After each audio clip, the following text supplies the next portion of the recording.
আমার জীবনটা একদম এলোমেলো হয়ে গিয়েছিল। ভালো খাবার, দামি পোশাক কিংবা বন্ধুদের আড্ডা কোনো কিছুতেই মন শান্ত হচ্ছিল না। মনে হচ্ছিল বুকের ভেতরটা পাথরের মতো ভারী হয়ে আছে। ঠিক সেই মুহূর্তেই আমি খুঁজে পেলাম এমন এক পথ যা আমার অন্ধকার জীবনে আলোর ছোঁয়া নিয়ে এলো।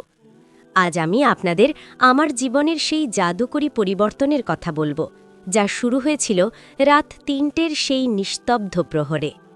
একটা সময় ছিল যখন দিন কাটত এক অজানা অস্থিরতায়। চারপাশে অনেক মানুষ থাকলেও নিজেকে খুব একা মনে হতো। ফেলে আসা অতীতের কষ্টগুলো যখনই মনে পড়ত, মনে হতো দম বন্ধ হয়ে আসছে। আমরা ভাবি ভালো খেলে বা ভালো জায়গায় ঘুরলে বোধহয় মন ভালো হয়ে যায়, কিন্তু সত্যি বলতে আত্মার প্রশান্তি কোনো বস্তুগত জিনিসে নেই। ঠিক এমন একটা ভেঙে পড়ার সময়ে আমি সিদ্ধান্ত নিলাম তাহাজ্জুদ পড়ার। প্রথম দিন যখন মাঝরাতে ঘুম থেকে উঠে উজু করলাম, চারপাশটা একদম নিস্তব্ধ ছিল। যখন জায়নামাজে দাঁড়ালাম এবং সিজদায় গিয়ে আমার সবটুকু কষ্ট আল্লাহর কাছে বলতে শুরু করলাম, মনে হলো আমার ঘাড় থেকে অনেক বড় একটা বোঝা নেমে গেল। এরপর থেকে যখনই কোনো পুরনো কষ্ট আমাকে আঁকড়ে ধরত, আমি সোজা জায়নামাজে দাঁড়িয়ে যেতাম।